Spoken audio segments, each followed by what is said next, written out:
할렐루야. 네. 아까 제가 이제 인사를 드린 게 여러분들과 좀 마음을 나누고 싶어서 소통하고 싶어서 말씀드렸다고 했는데 여러분들 요즘에 주변 분들과 이렇게 좀 소통이 좀 잘 되시는지 이렇게 좀 여쭤봅니다. 마스크 하고 있다 보니까 대화하기도 좀 어렵고 뭐 사회적 거리두기 하니까 뭐 만날 일도 없고 저도 아직까지 코로나 아직 안 걸렸거든요. 그래서 제 옆에 계신 분들이 주변에 계신 분들이 놀려요. 인간관계가 그렇게 안 좋으냐고. 네.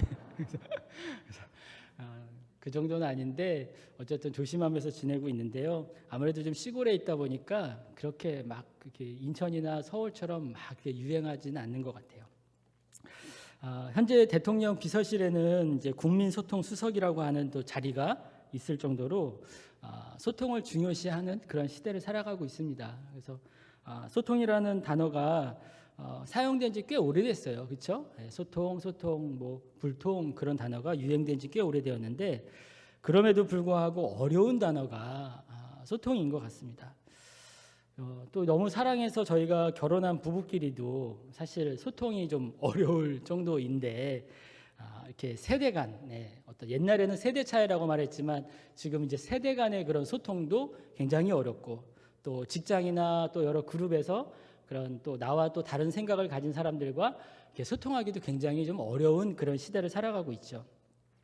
그러면 소통을 잘하는 비결은 무엇일까 한번 또 여쭤봅니다. 뭐 여쭤본다고 해서 여러분들이 대답 안 하셔도 되지만 만약에 소통을 잘하는 비결이 무엇일까요? 그거는 아주 쉽더라고요. 잘 듣고 잘 말하면 그것이 소통의 아주 가장 기본적인 거더라고요. 여러분들 주변에서도 여러분들과 저 친구는 나랑 좀 마음이 맞는 것 같아. 그리고 저 사람이랑 얘기를 좀 더 하고 싶어. 그리고 저 친구랑 친하고 싶어 라고 하는 사람들 보면 말을 좀 잘 들어주시는 분들이세요. 그죠? 만났을 때 자기 얘기하고 싶은 거 많이 하시는 분들보다는 그래도 내 얘기를 좀 들어주고 또 내 생각에 좀 공감해주고 그리고 또 할 말이 있을 때 오해하지 않도록 말을 좀 잘 하시는 분들이 아주 편안합니다. 그게 바로 소통의 가장 기본적인 거죠. 저도 여러분들에게 부탁하고 또 축복하고 싶은 것은 여러분들이 세상을 살아가시면서 많은 분들을 만나실 텐데 많은 분들 만나실 때마다 여러분들에게 나 참 너 좋다. 그리고 참 너 편안하다. 그리고 만날수록 넌 참 좋은 것 같아. 그런 칭찬, 그런 따뜻한 말씀을 좀 많이 듣기를 간절히 소망합니다. 그렇다면 여러분 하나님과 소통은 또 잘 되는지 또 여쭤봅니다. 제가 아까 우리 담임 목사님께서 제가 이렇게 어릴 적부터 신학을 한 그런 게 아니어서 조금 이제 신선하다라고 하는 표현을 하셨는데 저는 좀 이렇게 질문을 좀 많이 하는 편이에요. 그래서 때로는 좀 왜 이렇게 질문을 많이 해? 그냥 얘기하지 그러실 수도 있는데 그것이 약간 좀 생각하게 하는 좀 그런 또 장점이 있거든요. 그래서 제가 질문하면 긴장하지 마시고 그냥 가만히 계시면 돼요. 제가 대답 다 할 거니까. 하나님과 소통은 잘 되시는지 궁금하다고 말씀드렸어요. 여러분들이 나 하나님하고 소통 잘 되지. 나 하나님하고 소통 안 돼.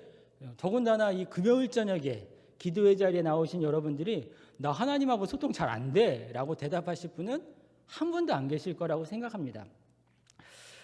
성도들 간의 소통이 잘 돼서 성도들 간의 소통이 잘 됨으로 하나님과 소통이 잘 되고 또 하나님과 소통이 잘 됨으로 성도들과 그리고 여러분들의 가족들과 그리고 여러분들의 이웃들과도 소통이 잘 되시기를 그렇게 주님의 이름으로 축원합니다.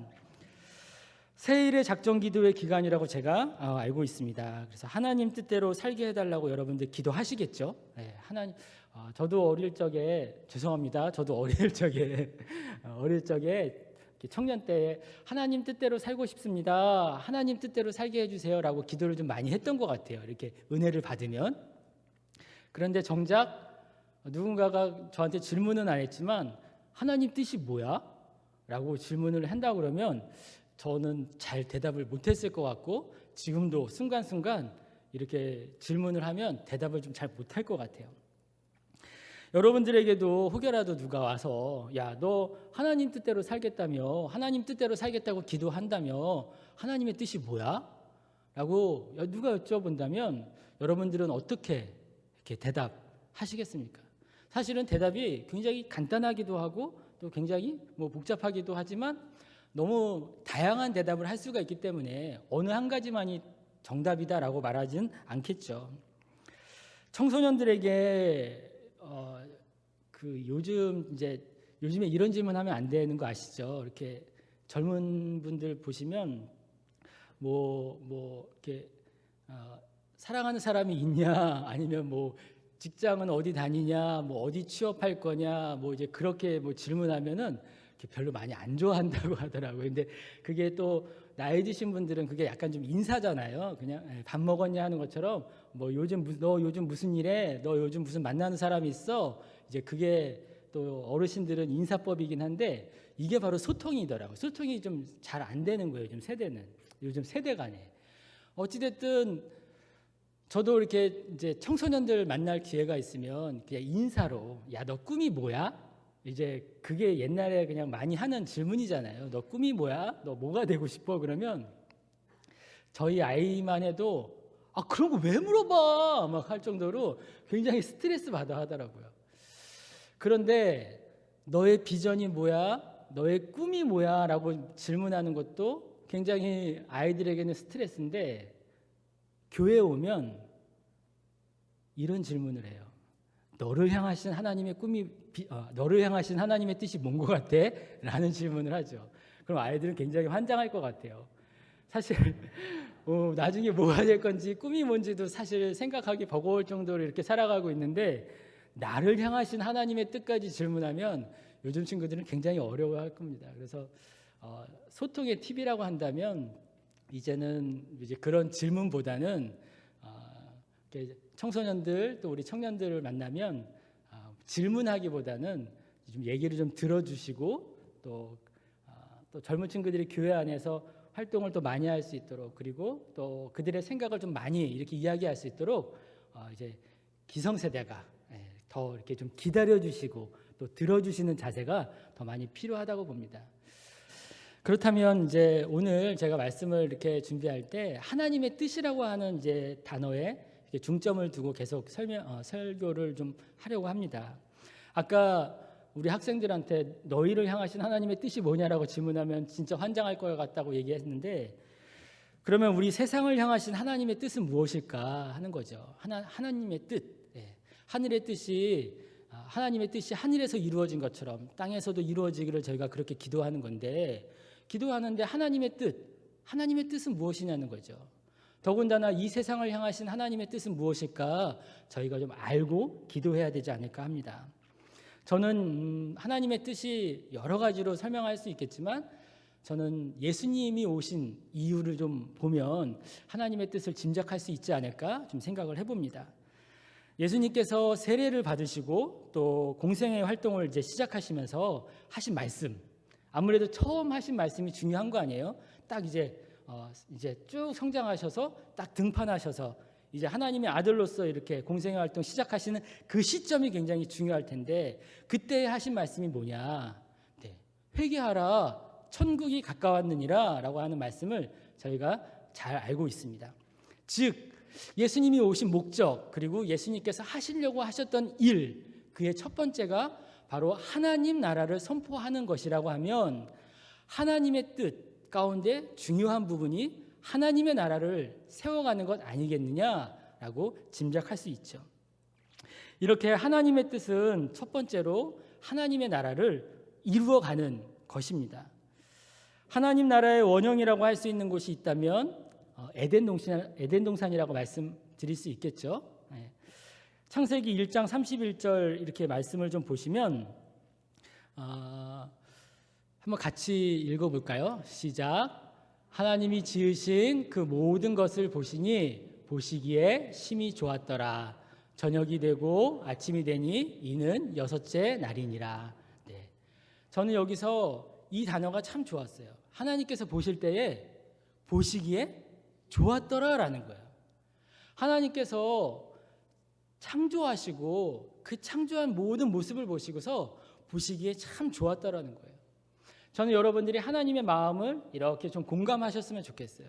아까도 하나님과 소통 잘 되시냐고 제가 여쭤봤는데, 하나님과 소통이 잘 되는 건 단지 기도만 오래 하고 기도만 많이 하는 것이 아니라 하나님의 마음을 느낄 수 있어야 그게 소통하는 그런 길이잖아요.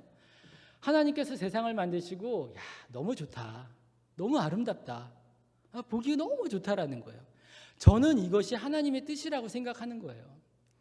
하나님의 뜻은 여러분들이 살아가시는 모습을 보면서 하나님이 너무 좋다, 송내중앙교회 너무 좋다, 송내중앙교회 성도들 너무 좋다, 보기 너무 아름답다, 그리고 너희들 가정, 죄송합니다 반말해서, 너희들 가정 너무 아름답다, 너희들 자녀들 너무 아름답다, 청소년들, 청년들, 그리고 여러분들, 어르신들, 야, 난 너희들 너무 좋다, 보기 너무 좋다. 그것이 하나님의 뜻이라고 저는 생각합니다. 여러분들이 세상을 살아가시면서 아웅다웅 싸우면서 그렇게 살아가는 것이 아니라 화목하게 사는 것, 화목하게 사는 것이 하나님께서 가장 원하시는 것인 줄로 저는 믿습니다. 저는 젊었을 때에 좀 그런 생각을 했어요. 약간 이렇게 일 중심, 그리고 어떤 좀 일 중심으로 좀 생각을 했던 것 같아요. 일을 잘해야 된다고 생각을 했어요. 근데 일을 좀 잘하려면 좀 이렇게 좀 다그치기도 해야 되고, 좀 이렇게 막 끌고 나가야 되기도 하고, 또 하다 보면 갈등도 생기고 하잖아요. 그런데 이렇게 점점점 나이가 또 들고 또 신앙생활을 좀 하면 할수록 하나님께서 원하시는 건 어떤 능력, 또 어떤 결과물, 그것보다는 나는 그런 거 원하지 않아. 나는 너희들이 서로 잘 사는 게 나는 더 원해. 그런 마음이 좀 느껴지더라고요. 여러분들도 자녀들이 있으시면 그런 생각 들잖아요. 물론 자녀들이 공부를 잘해서 또 운동을 잘하거나 또 예체능을 잘해서 또 사회에서 쓰임받는 그런 훌륭한 사람으로 성장하는 것도 여러분들의 바람이기도 하지만, 형제들끼리 잘 지내는 거, 그렇죠? 건강하게 형제들끼리 잘 지내는 게 부모로서의 마음이잖아요. 아니, 큰아들은 어디 가서 아주 뭐 사장님 하고 있고, 작은 아들은 어디 가서 무슨 장관하고 있고 다 잘났는데, 명절날 모이면 모이지도 않고, 모이면 서로 싸우면 부모님 마음이 얼마나 아프겠어요. 하나님 보시기에 하나님께서 원하시는 것, 하나님의 뜻, 그것은 여러분들이 아름답게 살아가시는 줄로 믿습니다. 그런데 에덴 동산이 망가졌잖아요. 그렇죠? 왜 망가졌죠? 대답은 하시는 걸로 알고 있는데 마스크 때문에 제가 안 보여서 네, 죄 때문에 망가졌어요. 그런데 하나님께서 포기하시지 않으셨습니다. 플랜 B, 두 번째 계획을 가지고 계셨어요. 뭐냐면 약속의 땅, 가나안 땅, 다시 하나님 나라를 세우는 거였어요. 하나님의 첫 번째 뜻은 하나님의 동산, 에덴 동산, 하나님 나라를 세워서 아름답게 살아가는 게, 하나님과 피조물들이 서로 화목하게 조화롭게 사는 게 하나님의 뜻이었는데, 그게 죄로 인해서 무너졌으니까 그럼 그냥 그대로 끝날 것이냐? 아니라는 거죠. 하나님께서는 기다리시고 참고 두 번째 계획을 세우신 거예요. 바로 가나안 땅이라고 말씀을 드렸는데, 그것을 위해서 믿음의 조상이라고 할 수 있는 아브라함을 택하셨죠. 아브라함을 택하시고 그를 통해서 하늘의 별과 같이 또 바다의 모래알 같이 그의 자손들이 이렇게 거대한 민족이 되기를 이렇게 기다리셨습니다. 그리고 좀 중간에 생략할 수밖에 없지만 애굽으로부터 그 민족을 불러내셨죠. 그리고 광야에서 하나님께서 그 히브리 민족을 만나 주셨습니다. 애굽에서 탈출하는 것, 출애굽 사건의 이야기를 저희가 잘 알고 있는데, 애굽은 어떤 곳입니까? 애굽은 제국이죠. 큰 나라였어요. 그 당시에 큰 나라, 제국. 그리고 제국의 특징은 뭐냐면 힘과 물질을 최우선시하는 거예요. 힘이 있는 나라, 그리고 물질이 있는 나라, 돈이 많은 나라, 그 나라가 바로 제국이었어요. 애굽이 아주 대표적인 나라였던 거잖아요. 근데 오늘 이 이스라엘 민족들, 이 히브리 민족들이 하나님을 만나게 되는 광야는 어떤 곳이냐면 아무것도 없는 곳이에요. 그죠? 하늘밖에는 쳐다볼 곳이 없는 곳입니다. 하나님께서 사랑하시는 백성들, 그리고 하나님 나라를 이루고자 생각하셨던 그 백성들을 만나 주신 것이 바로 광야였습니다. 그런데 이스라엘 민족들, 그 애굽에서 탈출한 이스라엘 민족들이 대부분은 애굽을 그리워했다라는 거예요. 애굽을 그리워했다. 애굽이 어떤 곳이에요? 자기들이 노예 생활했던 곳이고 주권도 없었던 곳이고 무시당했던 곳이고 굉장히 힘들었던 곳인데 차라리 광야보다는 그 애굽이 낫다라는 것이죠. 광야에서 죽느니 애굽으로 돌아가서 따뜻한 밥에 고기 먹고 싶다라고 이스라엘 백성들이 그렇게 고백을 했었음을 저희가 기억합니다. 그렇게 고백하며 원망했던 사람들은 약속의 땅에 들어가지 못했습니다. 저도 그렇고 여러분들도 그렇고 신앙생활 하시면서 때로는 과거를 자꾸 생각하실 때가 있어요.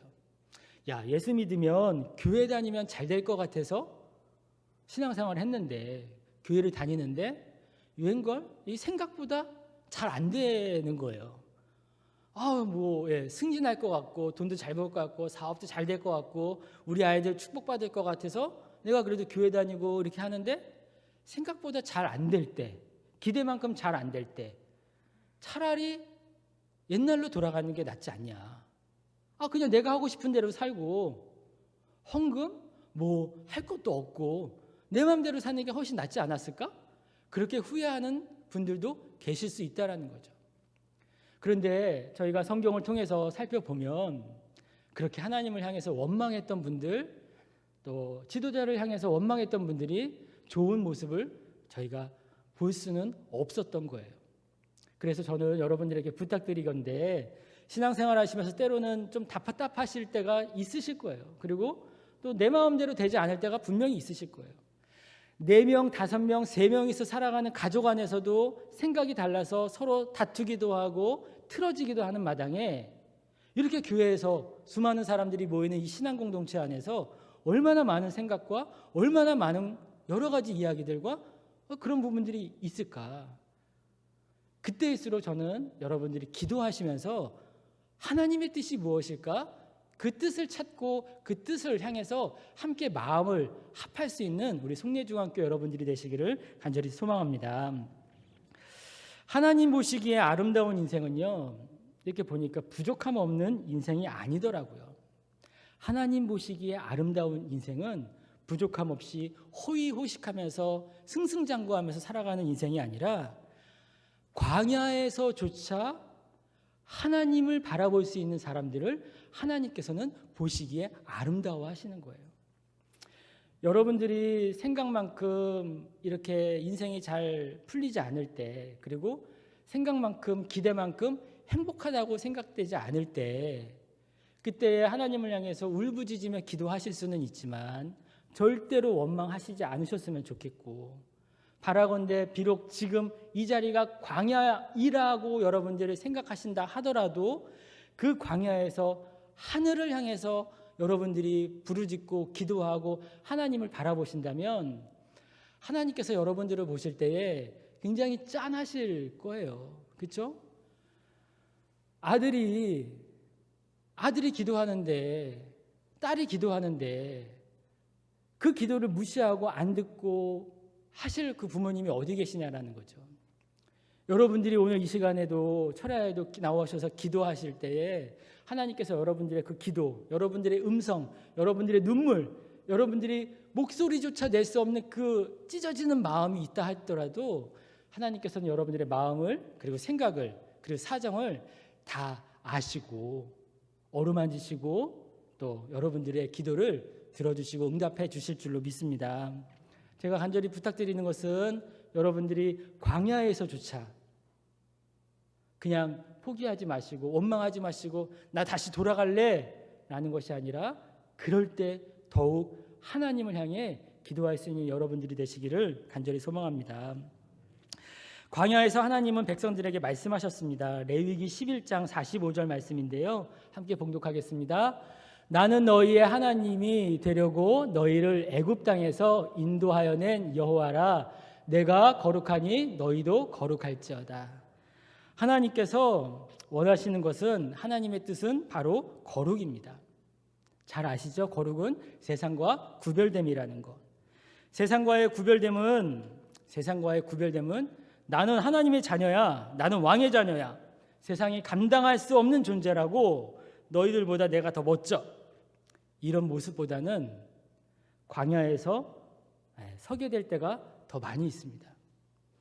여러분들이 하나님의 자녀이기 때문에 세상에 나아가서 더 승승장구하고 더 성공하고 더 잘되고 더 돈을 많이 버는 게 아니라 여러분들이 하나님의 자녀이기 때문에 광야에 서실 때가 더 많을 수 있다는 거예요. 여러분들이 하나님을 믿기 때문에 여러분들이 교회를 다니기 때문에 더 외로운 자리에 있을 때가 더 많을 수 있다는 거예요. 저는 여러분들이 그런 각오를 하시고 신앙생활을 하셨으면 좋겠어요. 교회 다니면 잘 될 거야. 성공할 거야. 우리 아이들 잘 될 거야. 축복받을 거야. 그것만 바라고 신앙생활하는 것이 아니라 내가 하나님의 자녀이기 때문에 내가 하나님을 믿는 사람이기 때문에 내가 그리스도인이기 때문에 더 어려워질 수 있어. 그럼에도 불구하고 나는 하나님을 믿고 그럼에도 불구하고 나는 예수님의 길을 따라갈 거야 라고 다짐할 수 있는 그런 분들이 되셨으면 좋겠어요. 그게 제자예요. 여러분들 예수님의 제자들이 얼마나 힘든 길을 걸어가셨는지 잘 알잖아요. 예수님의 제자들은 죽음의 길을 가신 분들이에요. 여러분들 저희가 기도하면서 나는 예수님의 제자 되기를 원합니다. 나는 예수님이 가신 길을 따라가기를 원합니다. 라고 기도하실 때가 있을 거예요. 예수님의 가신 길이 어디예요? 예수님의 제자들이 가신 길이 어디예요? 영광스러운 길, 호화찬란한 길이 아니었음을 저희가 기억하거든요. 더군다나 이 저녁에 나와서 기도하시는 여러분들이라면 광야에 서기를 두려워하시지 않으셨으면 좋겠고 광야에 서 계실 때 오히려 하나님을 더 붙잡고 하나님의 뜻이 무엇인지 분별하고 그 하나님의 뜻을 이루기 위해서 무릎 꿇고 눈물을 흘리면서 기도할 수 있는 여러분들이 되기를 저는 간절히 소망합니다. 이런 상황에서 히브리 민족들, 그 이스라엘 백성들은 다 돌아가고 싶어 했어요. 이렇게 살고 싶지 않아. 이렇게 살고 싶지 않아. 나 광야에서 죽고 싶지 않아. 차라리 난 애굽이 좋았어. 다 그랬다고요.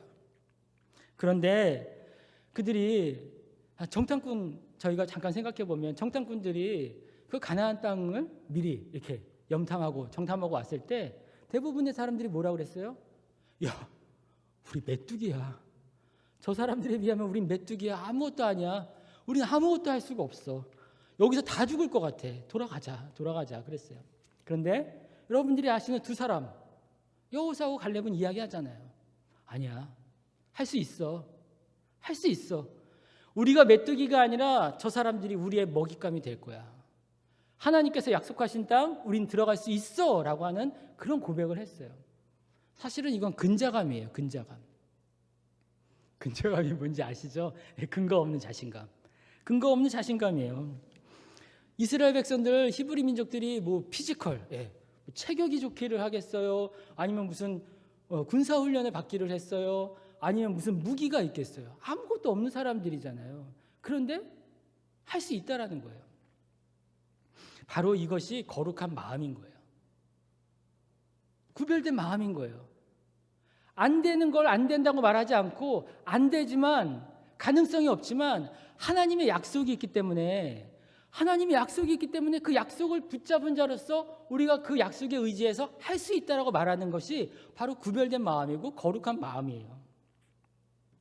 바로 이것이 믿음이죠. 물질에 근거한 자신감이 아니라 신앙에 근거한 자신감이 바로 거룩한 마음이에요. 하나님의 뜻은요 의중이잖아요. 그죠? 의지. 하나님께서 원하시는 건데 하나님의 뜻은 하나님께서 선택하시고 불러주신 그의 백성, 우리가 세상과는 다르게 살기를 원하시는 것이 하나님의 뜻입니다. 제가 말씀드린 것 하나님의 뜻, 지금 몇 가지를 말씀드렸냐면 하나님의 뜻은 하나님의 나라를 세워가는 게 하나님의 뜻인 거예요. 에덴 동산으로부터 시작해서 이송례 중앙교회가 에덴 동산과 같이 그렇게 보시기에 아름다운 교회, 여러분들의 가정이 에덴 동산처럼 하나님의 보시기에 아름다운 그런 가정, 그렇게 되는 게 하나님의 뜻이에요. 여러분들이 성공하고 여러분들이 어디 가서 1등하고 이름을 널리 알리는 게 하나님의 뜻이 아니라 아름답게 사는 것, 보시기에 아름답게 사는 게 하나님의 뜻이고, 그러나 죄로 인해서 우리가 무너졌다면 하나님의 그 다음 뜻은 뭐냐면 나는 너희가 세상과는 좀 다르게 살았으면 좋겠다. 나는 너희가 세상 사람들처럼 물질에 목매이면서 명예에 목매이면서 살아가는 것이 아니라 광야에서조차 나를 바라볼 수 있는, 그리고 나의 약속, 그리고 나를 신뢰할 수 있는 그런 믿음과 마음을 가지고 살아가는 너희들이 되었으면 좋겠다라는 게 하나님의 뜻인 거예요. 제가 여기 올라올 때 약간 좀 행동을 좀 느리게 하고 올라왔어요. 생긴 거는 좀 잽싸게 생겼는데 약간 좀 어슬렁거리면서 올라왔거든요. 좀 이렇게 좀 보신 분들은 좀 느끼셨을 텐데, 제가 한 달 전에 이렇게 시골이니까 이렇게 좀 일할 것들이 좀 많이 있어요. 그래서 이렇게 겨울이 이제 끝나게 되면 이제 뭐 나무도 정리해야 되고 이제 그런 일들이 좀 있는데, 제가 이제 그 산에서 이제 기계톱, 이제 벌목할 때 쓰는 거 있잖아요. 이렇게 기계톱 윙 하면 나무도 쓰러뜨리고 그런 거 어마무시한 이제 장비가 있거든요. 제가 이제 그런 것도 쓸 줄 아는 사람이에요. 생긴 게는 이렇게 생겼어도 제가 공구 많이 사용합니다. 예초기도 막 돌리고 그래요. 근데 제가 이제 그 산에서 기계톱을 쓰다가 나무 이렇게 이제 장가지들이죠. 이렇게 장가지 이렇게 치고 나가는데 약간 좀 느낌이 좀 이상했어요. 그래서 느낌이 좀 이상하다. 그래서 이렇게 이제 다리를 좀 봤는데 그 이제 엔진톱에 놀라시라고 제가 말씀드리는 거예요. 놀래주셔야 돼요. 엔진톱 막 윙 돌아가는데 이제 그 엔진톱이 제 무릎을 이렇게 쳤어요. 그래가지고 이제 생전 이제 경험해보지 못한 119도 타보고, 제가 이렇게 이렇게 한 번도 병원에 뭐 입원하고 기부스하고 뭐 그래 본 적이 없는데, 병원에 입원해서 이제 마취하고 이제 수술도 하고, 그래서 100바늘 이상을 이렇게 무릎을 좀 꼬맸어요. 그래서 꼬매서 근데 이제 다행히도 제가 이렇게 어디 뭐 신경이 다치거나 뭐 뼈가 부러지거나 뭐 그런 건 아니고, 이제 살만 좀 많이 이렇게 찢어져서 이제 꼬매고 이제 해서, 제가 오늘 사실은 첫 외출이에요. 첫 외출. 그동안 계속 이제 병원에서 치료받고 집에 있다가 처음 외출한 게 이제 바로 여러분들 만나러 오는 자리였는데, 그래도 목사니까 이런 일이 있으면 좀 이렇게 생각을 좀 해봐야 되잖아요. 왜 이런 일이 나에게 생겼을까? 어마어마한 이게 큰 일이거든요. 사실은 잘못하면 저도 다리 한쪽 이렇게 절단되는 그런 사고를 겪는 거니까, 이렇게 큰 일이 왜 나한테 일어났을까? 나름대로 이제 생각을 해보게 됐어요. 근데 아무리 쥐어짜도 별 나오는 게 없었어요. 저는 좀 의미를 많이 부여해보고 싶었는데 의미가 안 생기더라고요. 그래서 아니 이렇게 큰 일이 일어나는데도 아무런 의미가 없는 거야? 그냥 가는 거야? 그랬는데 잘 생각해 보니까 결론은 아주 간단했습니다. 안전수칙 위반. 안전수칙 위반이었어요. 적어도 그런 공구를 사용하려면 안전모드 써야 되고요. 그리고 안전망, 얼굴도 가려줄 수 있는 안전망도 해야 되고, 또 이렇게 장갑. 근데 일반 장갑이 아니라 그렇게 톱날이 지나가도 찢어지지 않는 그런 아주 강력한 장갑들이 있더라고요. 그리고 옷도 이렇게 톱날이 찢어지지 않을 만큼 그런 아주 조직이 강한 그런 작업복들이 있는데, 제가 몰랐죠. 뭐 그냥 시골에서 일할 때 그냥 일하지 뭐 그냥 빨간 목장갑이나 끼고 일하는 거지 뭐 이거 하고 일하겠어요. 근데 결론은 그걸 안 했기 때문에 사고를 당한 거더라고요. 아주 간단한 그런 원리였어요. 지켜야 할 것들이 있는데 지키지 않았다라는 것이죠. 여러분들이 신앙생활하면서 때로는 뭐 담임 목사님이나 아니면 또 교육자분들이나 아니면 또 교회 지도자분들 통해서 뭐 우리 성경 공부하자, 또 아니면 무슨 훈련 받자, 그런 경우들이 좀 있으실 거예요. 그러면 좀 귀찮죠. 뭐 훈련 받는 것 자체가 귀찮고 공부하는 것 자체가 별로 재미는 없으니까. 그런데 중요한 게 뭐냐면, 모르면 너 모르니까 괜찮아, 그게 아니라 모르면 다칠 수 있다라는 거예요. 제가 안전수칙을 몰랐기 때문에 하나님께서 너 안전수칙 몰랐으니까 내가 보호해 줄 게 아니라, 아무리 하나님의 백성이라 한다 할지라도, 아무리 목사라고 한다 할지라도 안전수칙을 안 지키면 다치는 거예요. 여러분들이 신앙생활하면서 모르면 손해볼 수 있는 것들이 많이 있어요. 모르면 혼날 때도 있어요. 그래서 단순히 예배드리는 것만이 아니라 여러분들이 성경을 공부하고 훈련을 받아야만 뭐 강한 용사가 되고 그런 것이 아니라 그것이 여러분들을 보호해주고 그것이 여러분들을 안전한 길로, 그것이 여러분들을 의의 길로 걸어갈 수 있도록 안내해 줄 수 있는 귀한 역할이 될 수 있다는 것이죠. 데살로니가전서 4장 3절에서 6절 말씀을 좀 보시면 좀 길긴 한데 제가 그냥 이렇게 말씀을 드려볼게요. 데살로니가전서 말씀에는 하나님의 뜻은 이것이니 너희의 거룩함이라 이렇게 나와고 있어요. 아까 제가 말씀드렸잖아요. 하나님의 뜻이 뭐냐? 거룩이다. 내가 거룩하니 너희도 거룩해라. 하나님의 백성이, 나는 하나님의 나라를 이루어가기를 원하는데 하나님 나라의 백성이 필요한데 하나님 나라의 백성은 세상과는 다른 존재, 거룩한 존재이길 바란다 라는 게 하나님의 뜻이었어요. 그 말씀이 데살로니가전서의 4장에서도 나오는 거예요. 하나님의 뜻은 너희가 거룩하다, 거룩한 것이다 라는 거예요. 거룩이 뭐냐면 음란을 버리고 이방인과 같이 세욕을 따르지 말고 형제를 해하지 말라라는 말씀으로 이어지고 있습니다. 음란이라는 것은 단순히 성적인 것만이 아니라 우상 숭배를 말하는 거예요. 음란하지 말라는 것은 이렇게 우상 숭배하지 말라는 것과 같이 연결될 수 있습니다. 여러분들의 생각을 하나님으로부터 멀어지게 하는 그 모든 것들이 우상이에요. 우상은 그냥 돈 아니면 명예 아니면 타종교 뭐 그런 것만이 우상이 아니라 여러분들의 생각을 하나님으로부터 멀게끔 하는 모든 것들이 우상인 거예요. 너무나 다양하겠죠. 여러분들이 지금 이 시간에 앉아 있는데 자꾸만 무슨 다른 생각이 있으실 수 있어요. 염려도 있고 걱정도 있고 내일 해야 될 일들도 있고 여러 가지 있을 수 있는데 그것이 자꾸만 내 생각을 이끌어서 하나님으로부터 멀리 가져간다면 그것이 여러분들에게 우상이 될 수 있다는 것이죠. 로마서 12장 2절입니다. 로마서 12장 2절에는 이렇게 나와 있어요. 너희는 이 세대를 본받지 말고 오직 마음을 새롭게 함으로 변화를 받아 하나님의 선하시고 기뻐하시고 온전하신 뜻이 무엇인지 분별하도록 하라는 거예요. 거룩함이라는 단어가 여기에는 나와 있지만 세대를 본받지 말라는 말이 거룩과 연결될 수 있죠. 여러분들이 그리고 여러분들의 자녀들이 그리고 우리 송내중앙교회 우리 젊은이들이 세대를 본받지 않기를 간절히 소망합니다.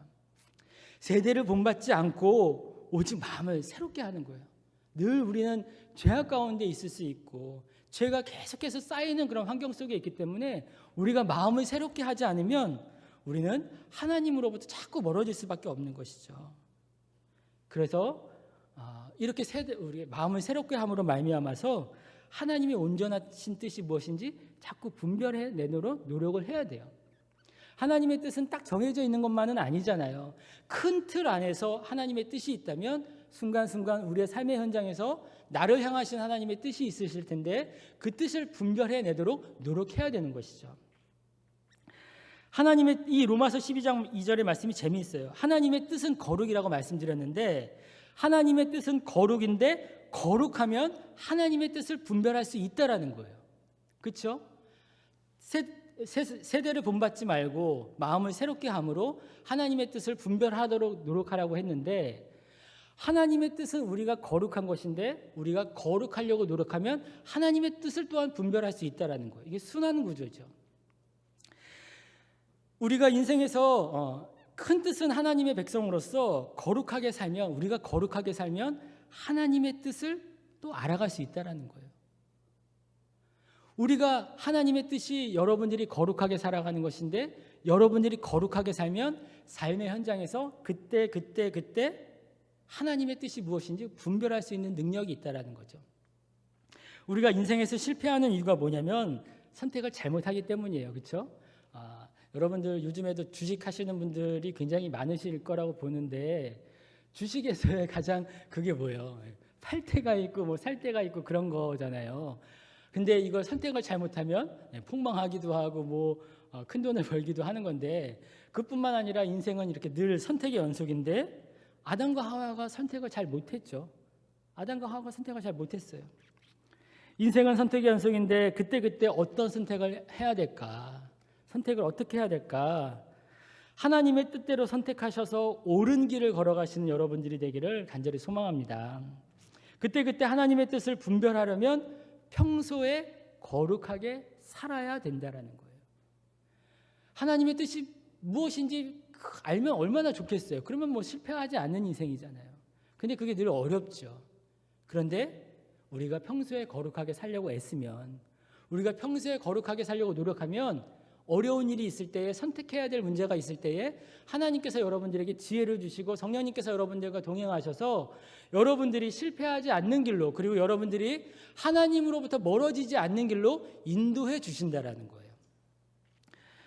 자, 오늘 본문을 드디어 봅니다. 오늘 본문에 보면 이제 마무리하게 되는 건데요. 오늘 본문을 이제 14절 우리 함께 다시 한번 낭독해 보겠습니다. 14절 함께 읽어보겠습니다. 또 형제들아 너희를 권면하노니 게으른 자들을 권계하며 마음이 약한 자들을 격려하고 힘이 없는 자들을 붙들어 주며 모든 사람에게 오래 참으라. 이 말씀이 결국에는 너희들을 서로 화목하게 지냈으면 좋겠어, 그거예요. 서로 격려하면서 살라는 거예요. 서로 경쟁하지 말고, 서로 잘났다고 경쟁하지 말고 서로 격려하고 서로 좀 도와주고 그렇게 살라는 거예요.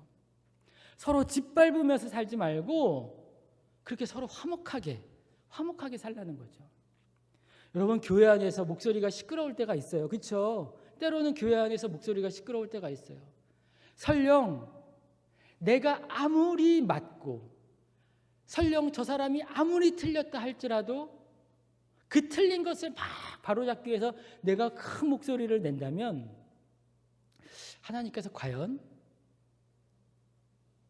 어떻게 생각하실까? 그렇다고 해서 정의로운 거 말하지 말아라, 정의롭게 말하지 말아라, 그런 말씀은 아니에요. 반드시 목소리를 크게 내야만이 이기는 건 아니잖아요. 기다려줄 수 있는 거고, 또 설득할 수 있는 거고, 또 이해시켜줄 수 있는 과정이라는 게 있는 거니까. 하나님께서 우리를 보실 때에 그렇게 서로 막 아웅다웅하고 서로 다투고 막 그러는 것이 아니라 늦어도 좋으니까 서로를 좀 이해하면서 서로를 좀 기다리면서 그렇게 아름답게 살라는 것이죠. 그게 하나님의 뜻이고 14절의 말씀이에요. 15절 한번 읽어보겠습니다. 삼가 누가 누구에게든지 악으로 악을 갚지 말게 하고 서로 대하든지 모든 사람을 대하든지 항상 선을 따르라. 이 말씀은 눈에는 눈, 이에는 이, 복수하지 말라는 거예요. 복수하지 말라는 거죠. 여러분들이 굉장히 어려운 일을 당하면, 또 억울한 일을 당하면 복수하고 싶을 때가 있을 거예요. 내가 똑같이 대할 거야. 내가 얼마나 아팠는지, 내가 얼마나 고생했는지 내가 똑같이 해줄 거야. 그런 막 마음이 생길 때가 있어요. 그런 복수심이 막 올라올 때가 있더라고요. 그런데 어쨌든 하나님께서는 그것을 원치는 않으신 것 같아요. 그러니까 이게 힘든 거예요. 내가 당한 만큼 돌려주고, 내가 아픈 만큼 너를 아프게 하고, 그래서 너도 얼마나 내가 아팠는지 똑똑히 알게 해줄 거야. 그래야 내 성이 풀릴 것 같아. 그래야 내가 좀 오래 살 것 같아. 그런데 하나님께서는 원치 않으신다는 거예요. 이게 바로 광야길이죠. 어려운 길이에요. 그래서 어려운 길. 그래서 예수님을 믿는 게, 하나님을 믿는 게 어려운 거예요. 내가 하고 싶은 대로 못하니까 어려운 거죠. 16절 말씀은 삼가 누가 누구에게든지 악으로, 제가 노안이 와서 잘 안 보여요. 죄송해요. 16절 말씀은 항상 기뻐하라는 거죠. 기뻐하라는 거. 하나님의 백성은 기쁠 때만 기뻐하지 않는다라는 거예요. 이것도 어려운 거죠. 기쁠 때는 누구나 기뻐할 수 있는데 기쁘지 않을 때라도 기뻐하라는 거예요. 이것을 설교하기 시작하면 이것만으로도 설교할 수 있을 것 같아요. 그런데 그냥 간단하게 생각하자고요. 어려운 일이 있어도, 슬픈 일이 있어도 기뻐하자. 노력하자라는 거예요. 노력하자. 왜? 하나님의 백성이니까. 하나님이 있으니까. 하나님이 계시니까. 하나님이 내 아버지니까 그럴 수 있다라는 거죠. 여호수아하고 갈렙이 근거 없는 자신감이 있었던 이유가 있잖아요. 하나님이 약속하셨으니까. 내가 지금 우리에게 가지고 있는 건 아무것도 없고 상황은 정말 절박하지만 할 수 있다라고 말한 것은 하나님의 약속이 있었기 때문이죠.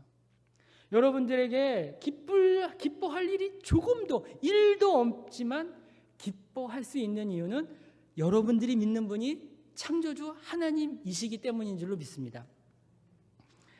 17절 말씀은요, 항상 쉬지 말고 기도하라는 건데 바로 이게 소통이죠. 네, 기도하라는 것은 소통을 말하는 거예요. 여러분들이 단지 무릎 꿇고 두 손 모으고 기도하는 것만이 아니라 여러분들의 삶의 자리에서 하나님과 소통, 마음을 주고받는 거예요.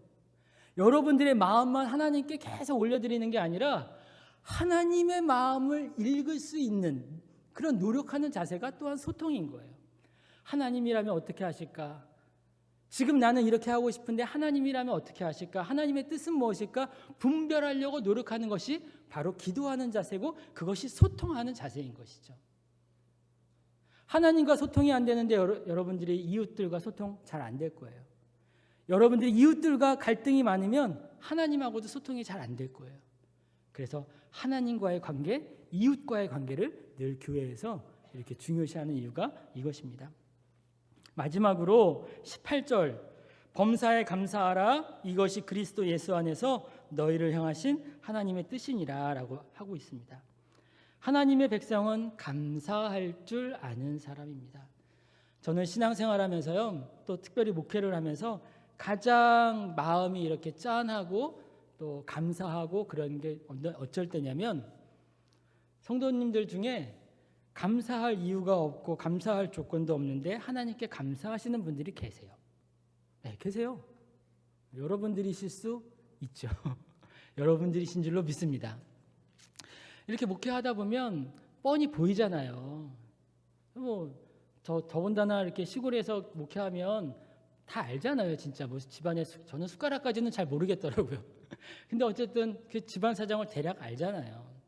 어떤 일이 일어났는지 다 안단 말이에요. 말하지 않아도. 그런데 정말 감사한 일도 없고 무슨 인생을 무슨 낙수로 살까? 에? 무슨 즐거움이 있을까? 저분에게는 인생이 무슨 즐거움이 있을까? 무슨 낙으로 살까? 희망이 있을까? 그렇게 생각할 때가 있거든요. 그런데 하나님께 나와서 감사하시는 분들이 계세요. 그때 저는 가장 가슴이 정말 메어지는 것 같고 짠하고 기도를 안 할 수가 없는 거죠. 그분을 위해서 기도를 안 할 수가 없는 거예요. 여러분들이 기뻐할 수 없을 때 기뻐하고 감사할 수 없을 때 감사하면 하나님께서 여러분들을 보실 때 너무 막 가슴이 짠한 거예요.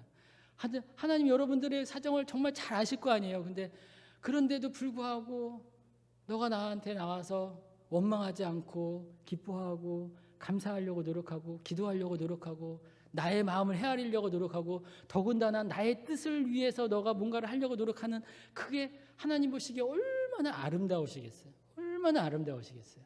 그게 하나님의 뜻이에요. 그게 하나님의 뜻. 말씀을 정리합니다.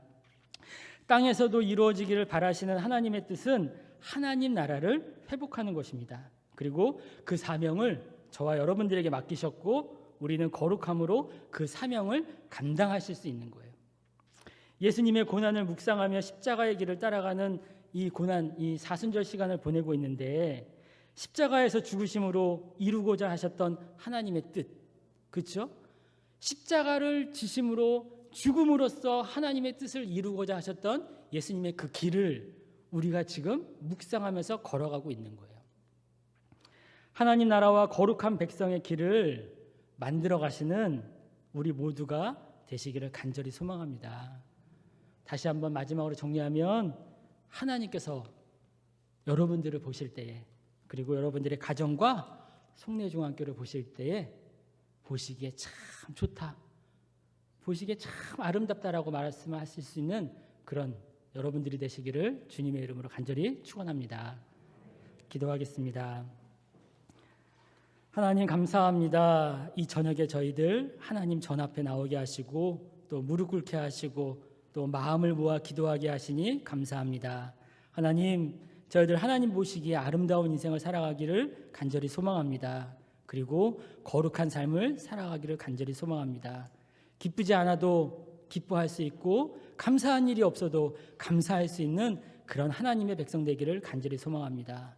저희들에게 맡겨주신 사명, 하나님 나라를 이루어가는 그 사명을 기억하게 하시고 거룩한 백성으로서 사명 잘 감당하여 하나님께 칭찬받고 축복받는 우리 송리 중앙교회와 거룩한 성도들에게 인도하여 주시옵소서. 예수님의 이름으로 기도드립니다. 아멘.